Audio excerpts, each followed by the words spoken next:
So I guess to start, one of the things that some people might not know is what's an aggregator.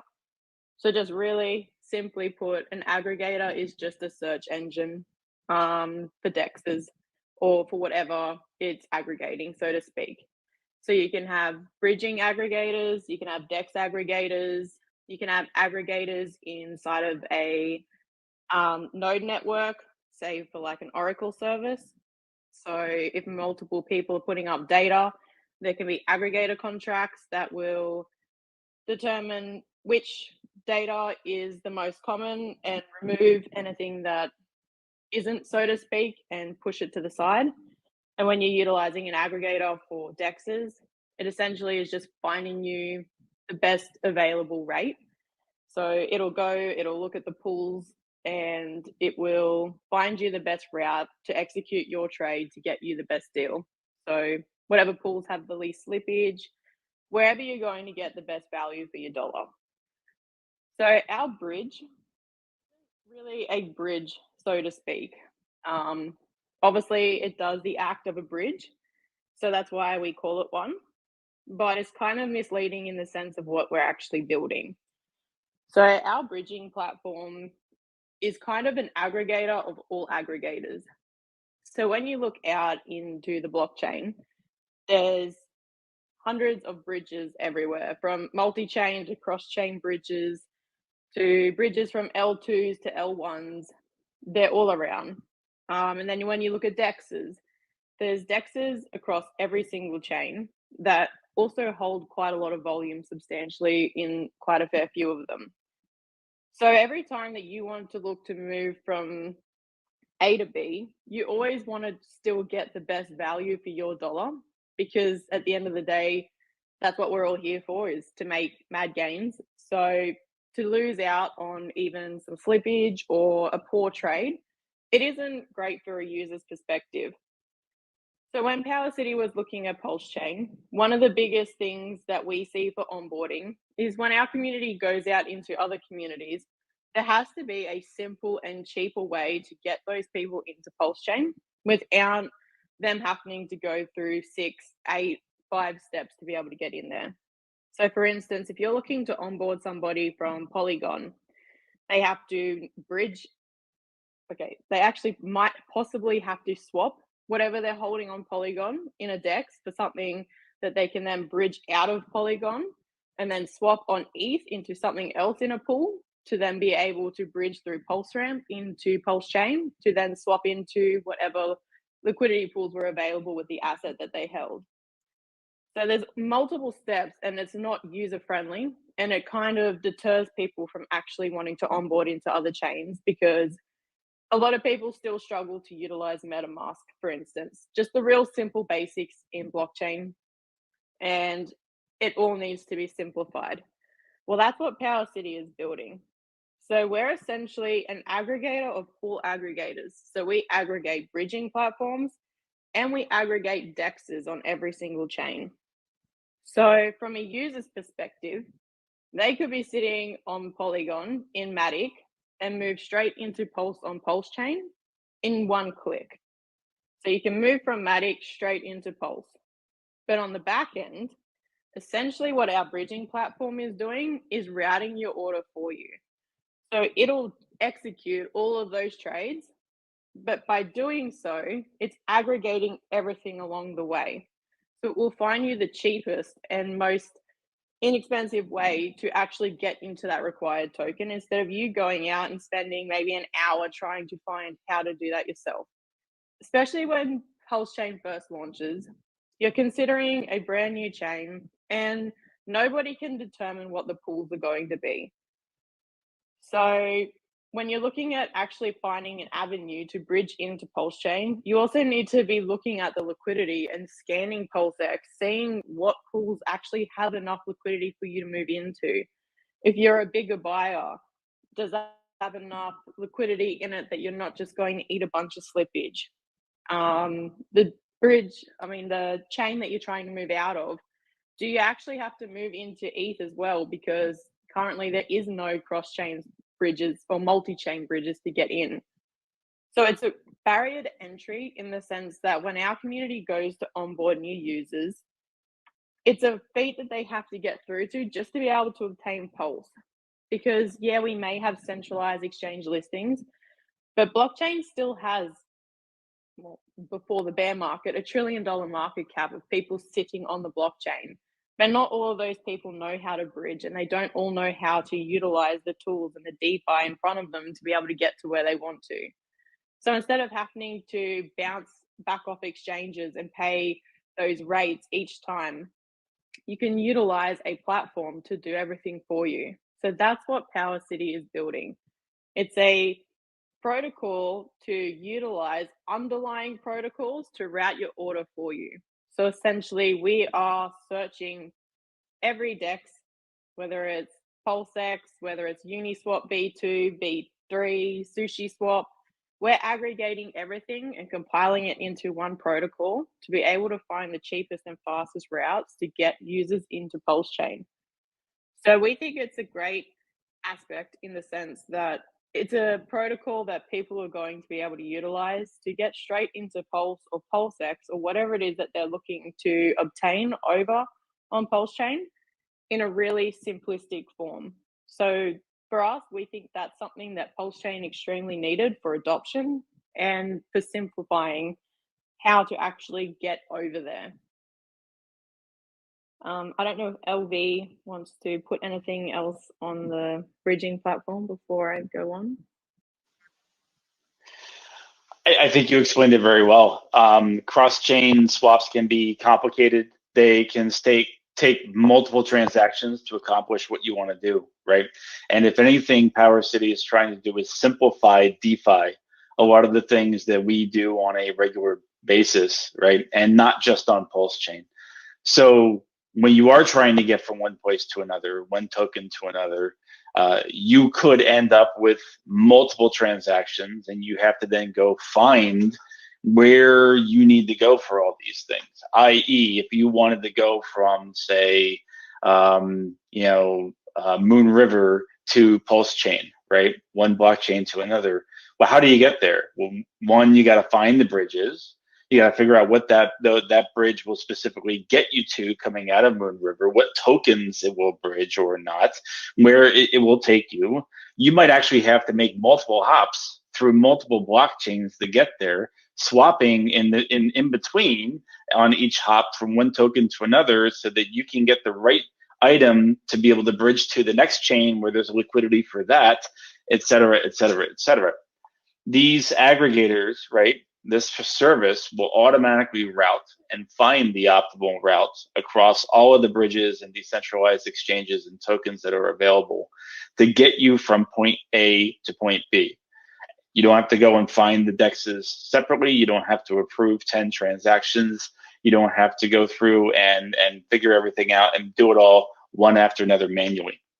It is one transaction, takes you through the swap, anywhere from a few seconds to a few minutes to execute it, right? And you'll even have options to see what route you want to take. If there's multiple routes and options available and you want to choose a certain provider, which bridge or which DEX you want to go through, you'll even have the ability to do that, even though the most optimal route will automatically be selected for you. So it's an extremely powerful tool to help you get value from one chain to another as effectively and quickly as possible. And that's what we want for Pulsechain, especially, right?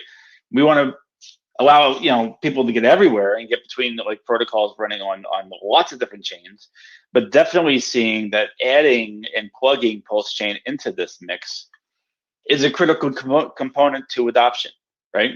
If everybody has to go through PulseRamp, we're creating more work for people, right? There's nothing wrong with PulseRamp.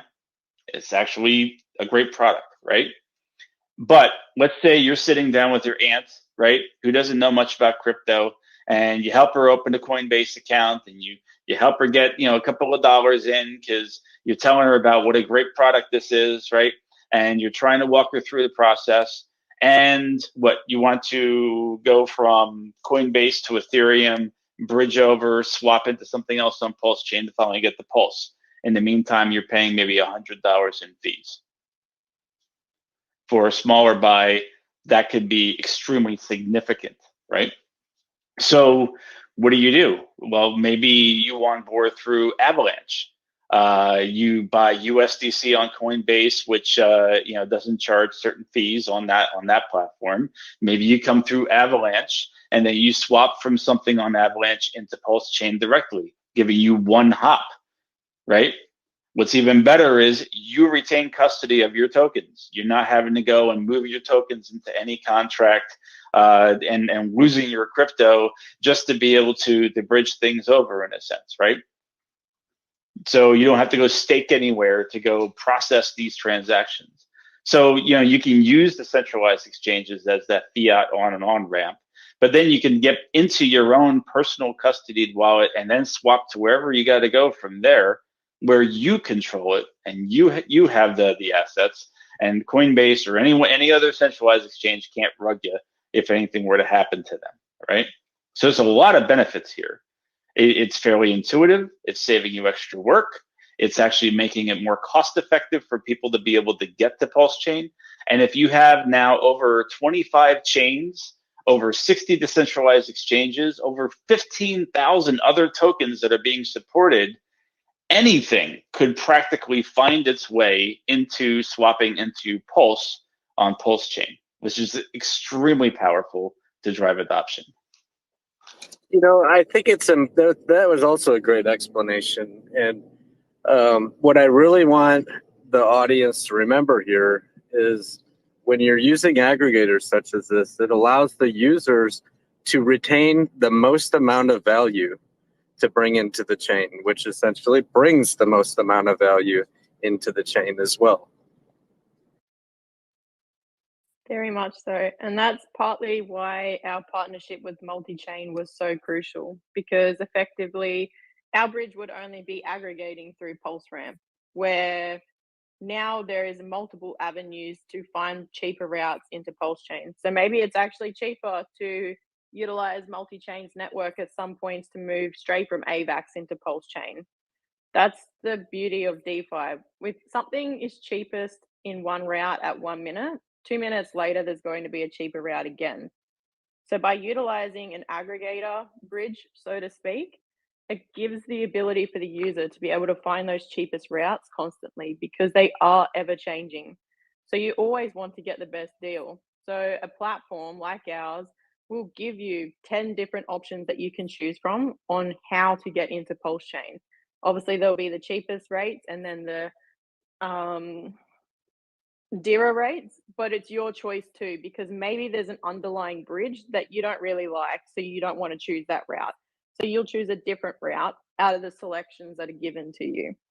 But the other thing to really remember is we're an aggregator of all aggregators. So our bridging platform isn't wrapping your tokens. Our bridging platform doesn't have any protocol-owned liquidity. We don't house any tokens. We are literally an aggregator of everything on the blockchain. So we're aggregating all bridges and all DEXs.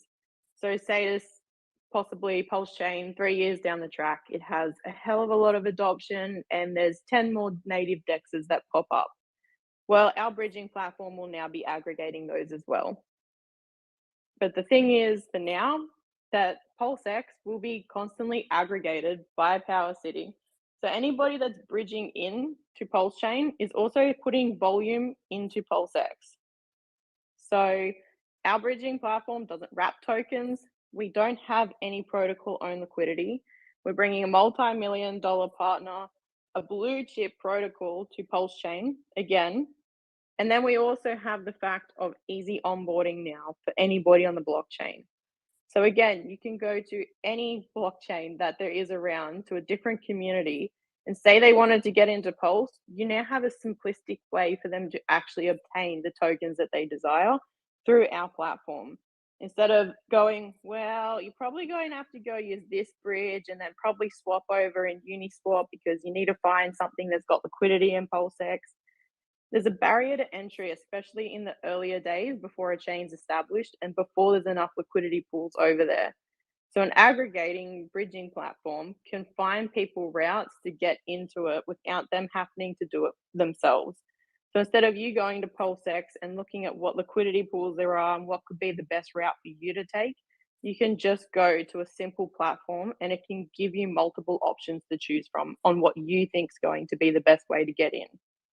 And again, if there's possibly a bridge that our platform is routing you through that you aren't comfortable with or you don't like, you can just choose one of the other options.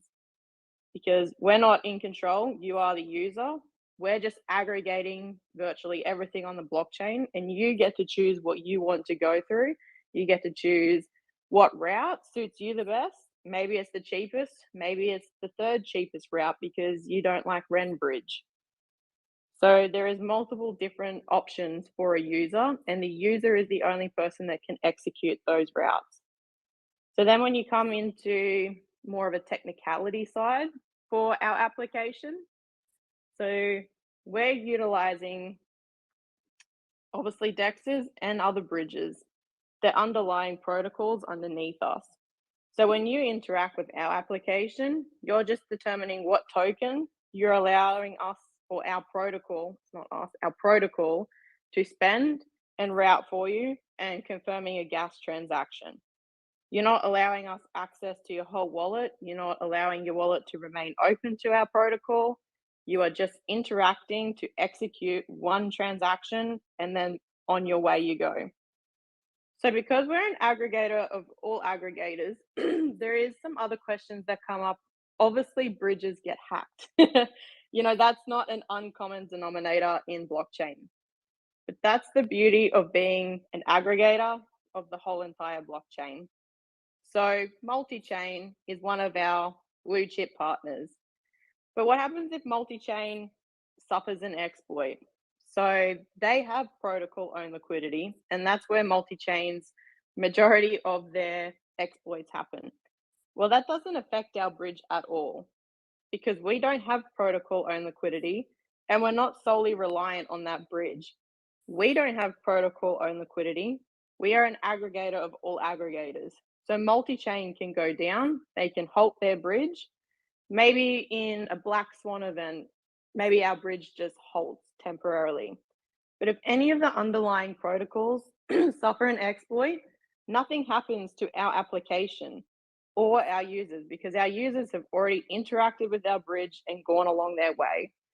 Their permissions have already been revoked and closed because they only gave permission for one transaction and then off they go. This isn't a protocol where people are putting up liquidity into it to earn fees. This isn't a protocol where we house liquidity ourselves to be able to execute these routes.